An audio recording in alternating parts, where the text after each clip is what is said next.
भारत के प्रधानमंत्री नरेंद्र मोदी के द्वारा पूरे भारत में जातीय जनगणना करवाने का सूचना जारी किया गया है। निर्णय लिया गया है जातीय जनगणना फिर से किया जाएगा।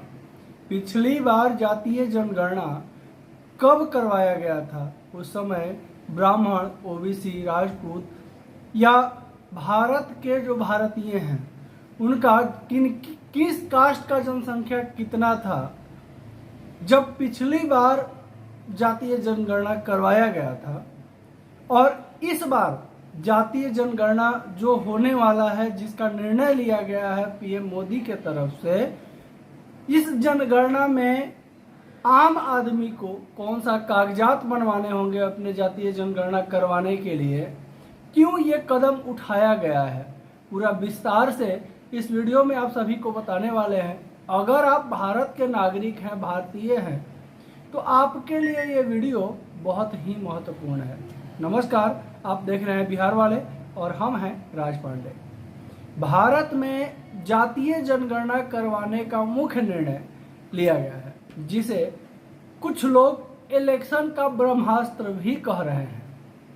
खैर, जातीय जनगणना भारत में सरकार के कहे अनुसार जरूरी इसलिए है कि जितने भी बाहरी जो रिफ्यूजी लोग जो भारत में आए हैं, जातीय जनगणना होने के बाद रिफ्यूजी लोग के लिए एक बड़ी मुश्किल खड़ी होगी। इसके अलावा क्या कुछ फायदा होने वाला है जातीय जनगणना के बाद, पूरा विस्तार से आपको बता रहे हैं।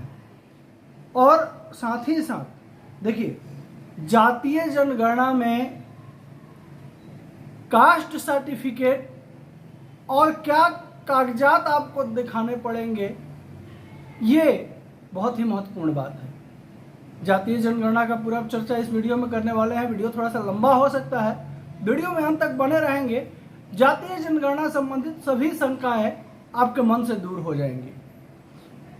देखिए, अगर आपने अभी तक कास्ट सर्टिफिकेट नहीं बनवाया है तो कास्ट सर्टिफिकेट को आप ऑनलाइन के लिए आवेदन कर सकते हैं।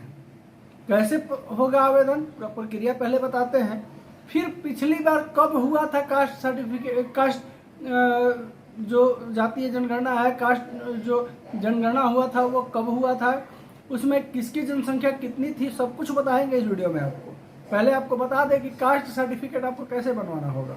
देखिए, भारत सरकार ने अगली जनगणना के साथ जातियों की जनगणना करने की भी ऐलान कर दिया है। यानी अब देश में किस जाति के लोग कितने हैं, इस बात से भी आधिकारिक आंकड़े प्राप्त हो जाएंगे। सरकार ने कहा है कि जाति के हिसाब से जनसंख्या पता लगाने पर सरकारी योजनाओं और बेहतर क्रियान्वयन से संबंधित योजनाएं ला सकती है। देखिए, जातीय जनगणना होने के बाद अब देश में जाति प्रमाण पत्र यानी कास्ट सर्टिफिकेट और भी जरूरी हो जाएगा। अब सिर्फ सरकारी नौकरी में ही नहीं बल्कि जनगणना में भी इसकी जरूरत पड़ेगी। अगर आपने अभी तक नहीं बनवाया है कास्ट सर्टिफिकेट तो ऑनलाइन के लिए आवेदन कर लीजिए। आपको पूरा प्रोसेस बताने वाले हैं, कैसे होगा, क्या होगा। ऐसे ऑनलाइन कास्ट सर्टिफिकेट के लिए आवेदन करें। कैसे करें, ध्यान से देखिएगा, वीडियो को बिना स्किप किए हुए देखिएगा, क्योंकि जातीय जनगणना से संबंधित बहुत ही महत्वपूर्ण वीडियो आप सभी के लिए लाए हुए हैं।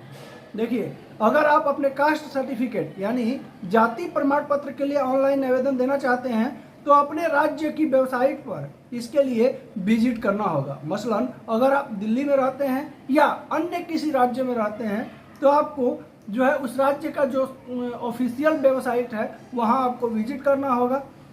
और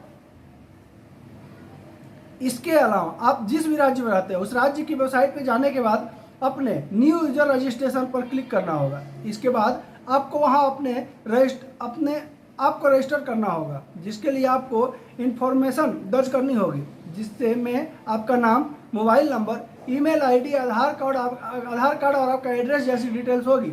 इसके बाद आपके मोबाइल नंबर पर ओटीपी आएगा। ओटीपी दर्ज करने के बाद आपका वेरिफिकेशन हो जाएगा। जब आपका आईडी बन जाएगी तो आप अपनी आईडी से पासवर्ड के साथ पोर्टल पर लॉगिन करके जाति प्रमाण पत्र या कास्ट सर्टिफिकेट पर क्लिक करके आवेदन फॉर्म को ओपन कर सकते हैं। इससे आपकी पूरी जानकारी भरनी होगी, जिसमें आपका नाम, माता का नाम, पिता का नाम, date of birth, address, religion, जाति और आप किस काम के लिए जाति प्रमाण पत्र बनाना चाह रहे हैं यह आपको दर्ज करनी होगी। जाति प्रमाण पत्र में आवेदन देने के लिए आपको कुछ डॉक्यूमेंट भी जमा करने होंगे, जिसमें आधार कार्ड, एड्रेस प्रूफ के तौर पर राशन कार्ड, इलेक्ट्रिसिटी बिल, अगर आपके पास पहले से कोई जाति प्रमाण पत्र है या नहीं, आपके परिवार में आपके पिता का है तो वह जमा करना होगा। इसके साथ ही पासपोर्ट साइज फोटो और स्कूल सर्टिफिकेट या फिर बर्थ सर्टिफिकेट आपको रखना होगा।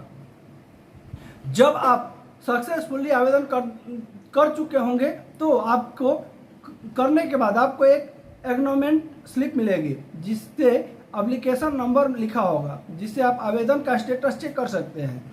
आवेदन के 2 हफ्ते के समय के बाद जाति प्रमाण पत्र तैयार हो जाता है। इसके बाद आपको अपने राज्य की वेबसाइट पर जाकर लॉगिन करके डाउनलोड कर सकते हैं। देखिए, अब इसके बाद आपको हम बताते हैं जाति जनगणना का जो मुख्य कागजात है आपका जाति प्रमाण पत्र, वो कैसे बनेगा, आपको समझ में आ गया होगा।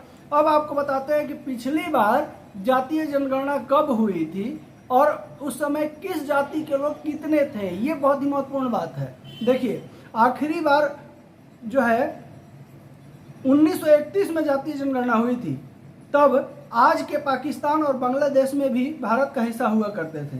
ब्रिटिश में हुई इस जातीय जनगणना में ओबीसी जातियों के अलावा केंद्र के नरेंद्र मोदी सरकार ने देश में जाति जनगणना कराने का फैसला लिया है। इस बार होने वाली जनगणना में सभी लोगों का जाति का भी कॉलम भी भरना होगा, जिसके आधार पर ही यह डेटा निकल पाएगा कि देश में प्रांतों में किस जाति के लोग सबसे ज़्यादा हैं। सरकारी सूत्रों का कहना है कि इससे सामाजिक आंकड़ा का सही निकलेगा और फिर उसके हिसाब से नीतियां बनाने में मदद मिलेगी। देश में इसके पहले आखिरी बार 1931 में जाति जनगणना हुई थी, तब आज के पाकिस्तान और बांग्लादेश भी भारत का हिस्सा हुआ करते थे। ब्रिटिश इंडिया में हुई यह जाति जनगणना में ओबीसी जातियों की आबादी 52% पाई गई थी, जबकि देश भर की जनसंख्या उक्त वक्त 27 करोड़ थी। उसी के आधार पर मंडल कमीशन की सिफारिशें थीं। जातिवार बात की जाने तो ब्रिटिश इंडिया में सबसे अधिक आबादी ब्राह्मणों की थी, जो 1.5 करोड़ से ज़्यादा थे। इसके बाद दूसरा स्थान, देखिए, जातिवाद की बात किया जाए तो जब 31 में जब जातीय जनगणना हुई थी उस समय सबसे ज़्यादा जनसंख्या ब्राह्मणों की थी, देखिए, जिसका 1.5 करोड़ से ज़्यादा थे। इसके बाद दूसरा स्थान पर जाटव समुदाय का था, जो संख्या में 1 करोड़ 23 लाख से थोड़े ज़्यादा थे। वहीं तीसरे स्थान पर राजपूत थे, जिनकी आबादी 81 लाख थी। तीसरे स्थान पर महाराष्ट्र की कुणबी जाति थी, जिन्होंने आज ओबीसी कैटेगरी में रखा गया है। उनकी आबादी 64,34,000 थी। यदि यादव और अहीर समाज के लोगों की संख्या 56,82,000 थी। इसके बाद स्थान तेली बिरादरी का था, जिसकी आबादी 42,58,000 पाई गई थी। वहीं ग्वाला की आबादी 40 लाख से ज़्यादा थी। यह बता दें कि ग्वाला भी यादव समुदाय का ही एक उपजाति है। इस तरह से यदि उन्हें भी यादव में ही जोड़ा जाए तो उनकी कुल संख्या 96 लाख हो जाती है। इस लिहाज से ब्राह्मण और यादव के बाद पूरे देश में तीसरे बड़े समुदाय, इसके बाद कायस्थ, कुर्मी और कुम्हार थे। अब यादव राज्यवार बात करें तो महाराष्ट्र यानी तब के बॉम्बे प्रेसिडेंसी में कुणबी समुदाय की आबादी सबसे ज़्यादा 64 लाख थी। इसमें मराठा भी शामिल थे। जिसके बाद यूपी में यादव का आबादी 63 लाख थी। तब यूपी को उत्तर प्रदेश नहीं बल्कि संयुक्त प्रांत कहा जाता था और आज उत्तराखंड भी इसका हिस्सा हुआ करता था। बिहार और उड़ीसा में यादव की आबादी सबसे ज़्यादा थी। देखिए, बिहार और उड़ीसा में ग्वाला समुदाय यानी यादव की आबादी 34 लाख थी। मद्रास में ब्राह्मण सबसे ज़्यादा 14 लाख थे। इसके बाद असम में कायस्थ, मैसूरी में बोकांगीला राजपूताना एजेंसी यानी वर्तमान राजस्थान के क्षेत्र में ब्राह्मणों की अच्छी आबादी थी और 8 लाख से अधिक थे। बता दें कि नई राजनीति दलों का कहना है कि जाति जनगणना कराने से सामने आ जाएगा कि किसकी आबादी है और उसके हिसाब से नीतियां बनाने में मदद मिलेगी। माना जा रहा है कि इस आंकड़े के सामने आने से राजनीति समीकरण भी बदलेगा। देखिए, ब्राह्मण, ओबीसी, राजपूत और मुस्लिम 1931 में जनगणना में किसकी आबादी कितनी थी ये भी जानना बेहद जरूरी है, बहुत ही महत्वपूर्ण बात है। 94 साल बाद भारत में एक बार फिर जाति जनगणना की तैयारी शुरू हो चुकी है। 1931 के बाद पहली बार सरकार जाति जनगणना के आंकड़े इकट्ठा करने में लगी है ताकि सामाजिक न्याय और विकास योजनाओं को अधिक सटीक और प्रभावी बनाया जा सके। आइए जानते हैं 1931 के जो है जाति जनगणना हुआ था उसके विषय में, क्यों जरूरी है जनगणना। पहले ये आप जान लीजिए, भारत जैसे ही विविधता पूर्वक देश में सामाजिक और आर्थिक योजनाएं जाति आधारित संरचना के गहराई से जुड़ी हुई है।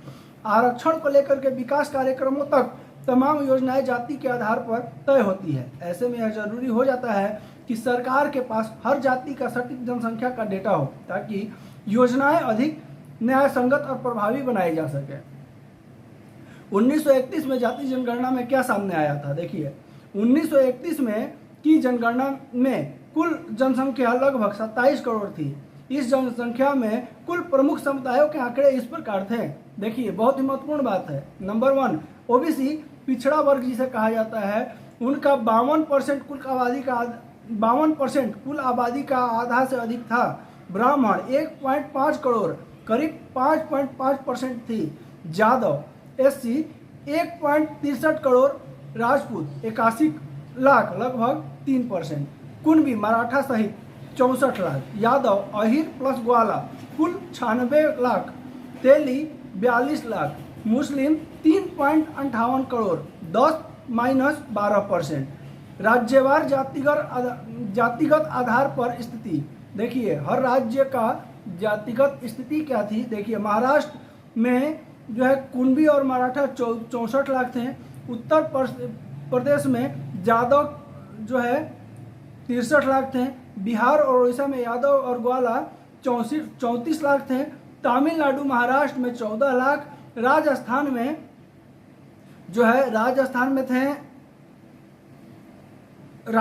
में थे राजपूताना ब्राह्मण 8 लाख प्लस। असम में कायस्थ समुदाय सबसे बड़ा था। कर्नाटक मैसूर में बोकांगिला प्रमुख जाति है जो कि कर्नाटक में होती है, तो उनकी भी जनसंख्या अच्छी खासी थी। अभी जो है जो जातीय जनगणना का जो चर्चा पूरे भारत में चल रहा है वो बहुत ही भविष्य में फायदेमंद सिद्ध होगा। कारण ये है कि जातीय जनगणना के बाद जितनी भी सरकारी चीजें मिल रही हैं जो है जिसे अनुदान के स्वरूप कहा जाता है, तो सब्सिडियां जिसे कही जाती हैं, तो वो किस आधार पे किसे दिया जाए इसको लेकर के सरकार लगातार जो है शंका के घेरे में रही है। और जितने भी सरकार की योजनाएं हैं उन सब चीज़ों में पारदर्शिता लाने के लिए, ताकि समुचित जिसे मिलना चाहिए उसे मिले, उसको लेकर के सरकार जो है खास करके जातीय जनगणना का शुभारंभ करने जा रही है। जातीय जनगणना से संबंधित अगर आपके भी मन में कोई प्रश्न है, कोई दुविधा है, कोई क्वेश्चन है, तो आप जो है कमेंट बॉक्स में आके टाइप कर सकते हैं, सवाल पूछ सकते हैं। इसके अलावा चैनल पर अगर नए विजिट किए होंगे तो लगातार इसी तरह का जानकारी सबसे पहले पाने के लिए चैनल को सब्सक्राइब करना बिल्कुल नहीं भूलें। वीडियो को ज़्यादा से ज़्यादा शेयर जरूर करें, क्योंकि बिहार वाले सिर्फ और सिर्फ आपकी आवाज़ है। वीडियो को जितना ज़्यादा शेयर करेंगे आपका आवाज़ उतना शेयर होगी, मजबूत होगी, फैलेगी। नमस्कार, जय हिंद।